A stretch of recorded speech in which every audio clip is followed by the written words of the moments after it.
So in your opinion, isn't it best that women don't give men like wife privileges before they're their wife? It's a good question. Because there's a lot of mini marriages out there. There's a lot of these fake marriages. I understand. I understand the logic in the perspective of, well, I'm not going to give wifely duties until I'm a wife.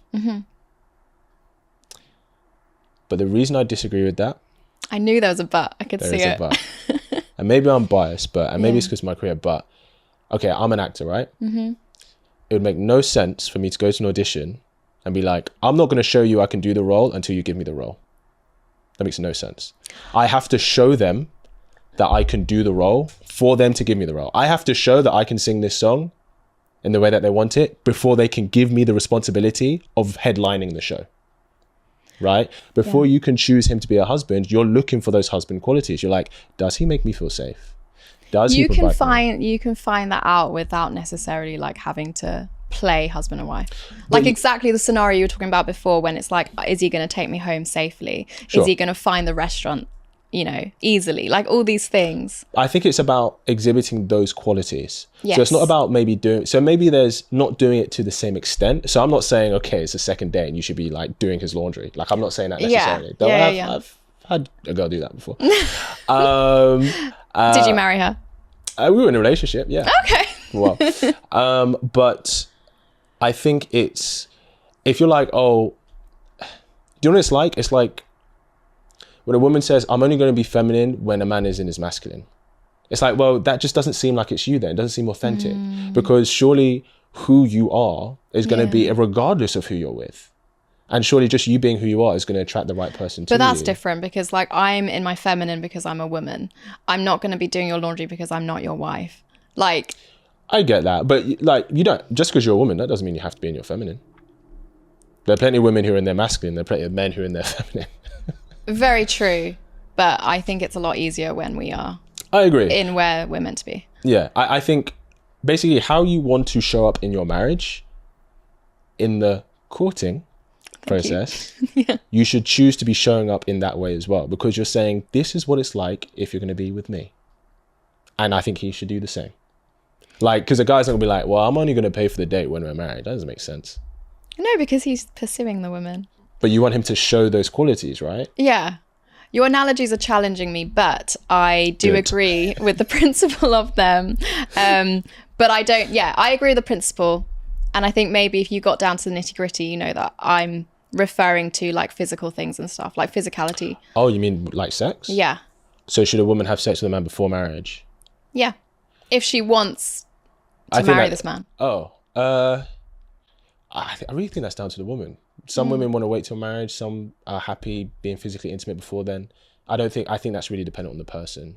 But do you think there's an element of this, you know, okay, I'm going to go back to this word passivity. Yes. And do you think that is because people now, it's like you're able to live out these mini marriages without the commitment of marriage. So you're not having to do this deep discernment of choosing the right person, because it's like, well, I can be in this situationship and be having sex and be kind of living out this married life without the full commitment of this is the person. I'm guessing you mean without the full commitment from him to her. Is that what you're referring to? I suppose both, to be honest. But yeah, it's mostly going to be the guy. Okay. And especially in the scenario when you're talking about the guy who rises and then he decides he has more options and then he leaves.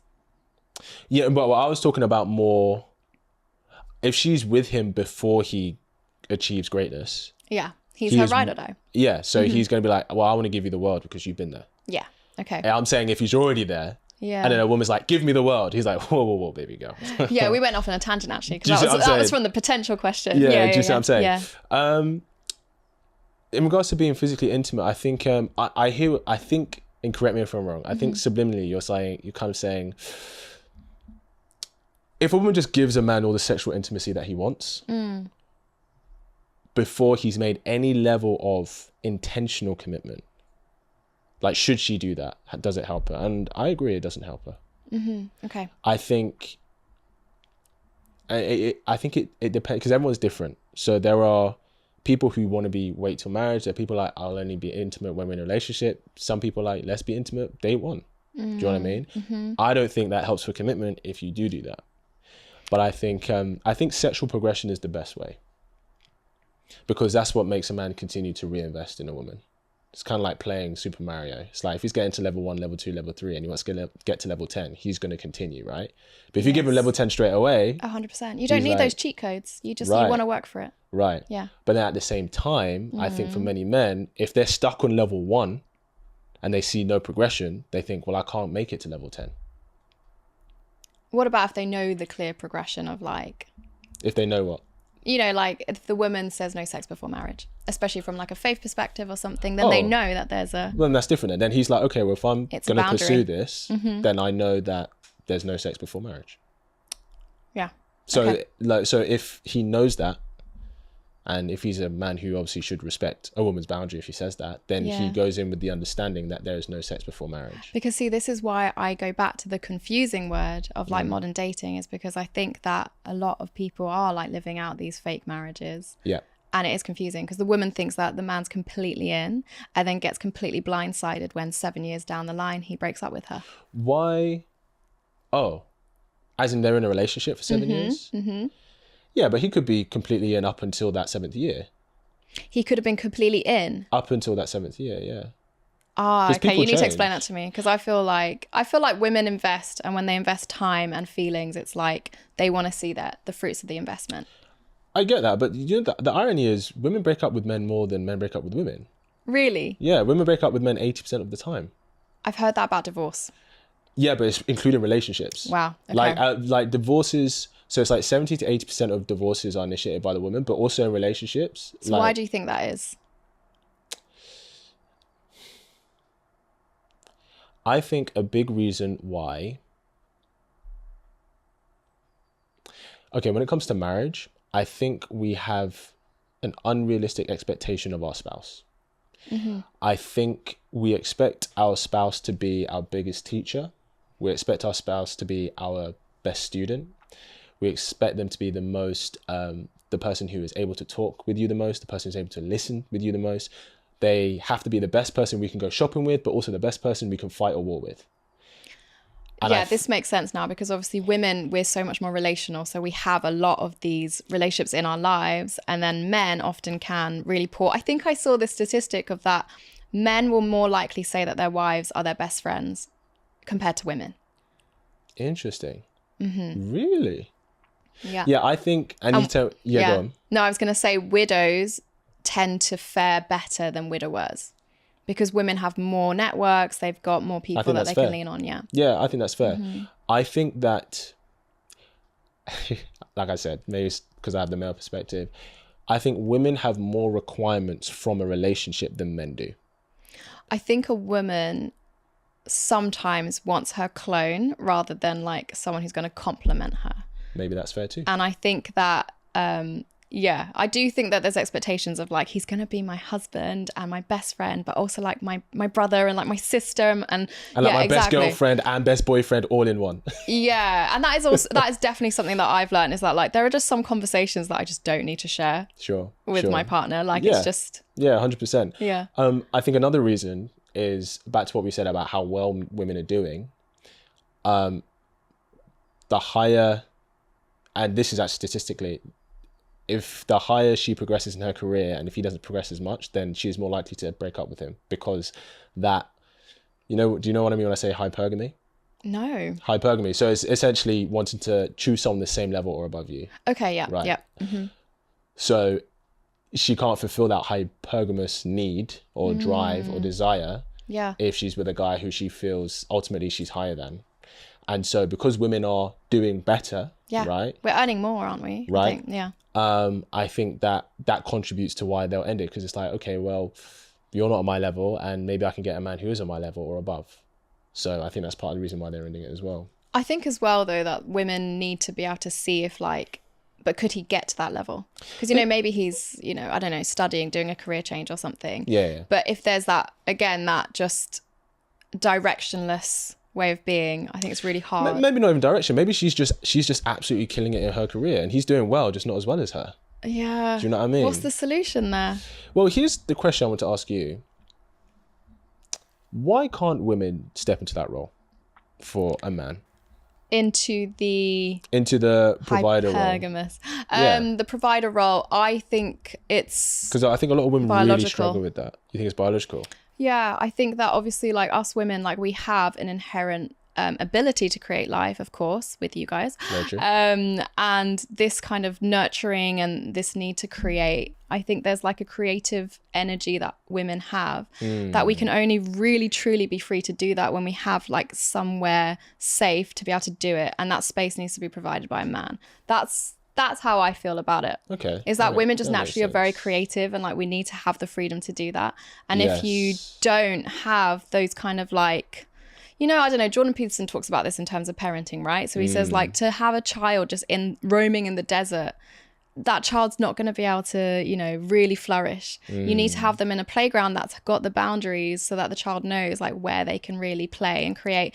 And I do feel like in a family structure or like a marriage structure, if the wife has that, you know, it's the saying of like the man provides the house and the woman makes the home. Yeah.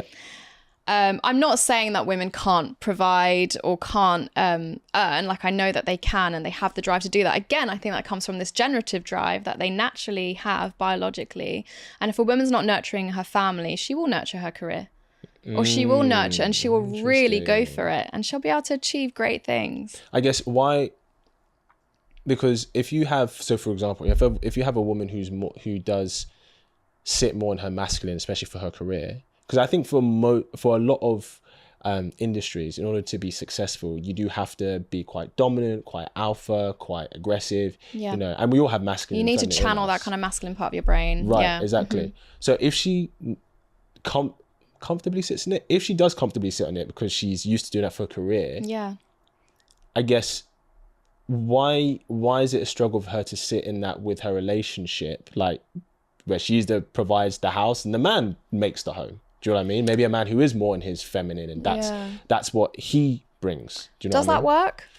It can work. I think it's an exception though. I do, yeah. I mean, it's hard for me because obviously, like that's not what I would desire. I wouldn't desire like a house husband, but you know, there are exceptions. But I think ultimately a woman really needs to admire and respect her man to love him. And I have found that sometimes when men are saying to me like, oh my gosh, everything you're doing, it's just so great. I admire it so much. I could never do it. And it's like an ick. Yeah, I can imagine. Yeah. Do men get the ick? Yeah. What gives men the ick? The ick is such a weird phenomenon, by the way, but it is real, isn't it? It's horrible. It is. I feel like the ick is more used for women to men. Like I think the ick is more of a. It's like, oh, he wore these shoes and I just had the ick and I could never recover from it. Like sometimes it's over the smallest thing and they cannot go over it. Yeah, I think men can get the ick. I think it's less common in men because I think. Tell me what you think. I think men are looking, when a guy starts dating a girl, he is looking for reasons to qualify her, but women are looking for reasons to disqualify him. That's so interesting. So like, for example, this sounds very arbitrary, but for example, he might be like, oh, okay, like, I don't know, let's say, I'm trying to think of something that's not harsh to say. Let's say for example, it's like, oh, okay, like she's short, but actually she has a lovely smile.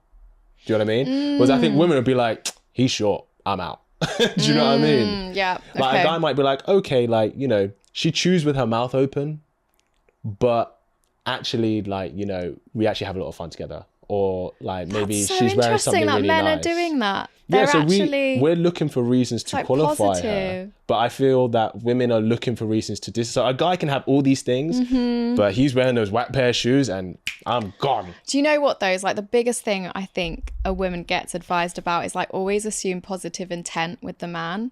So, you know, like if he's done something, it's like always assume like, so I don't know, maybe you're late, but on the flip side, you were actually going to the shop to buy me flowers or something like sweet you were trying, or you were actually like getting ready and that took you longer because you wanted to look nice for me, whatever it is.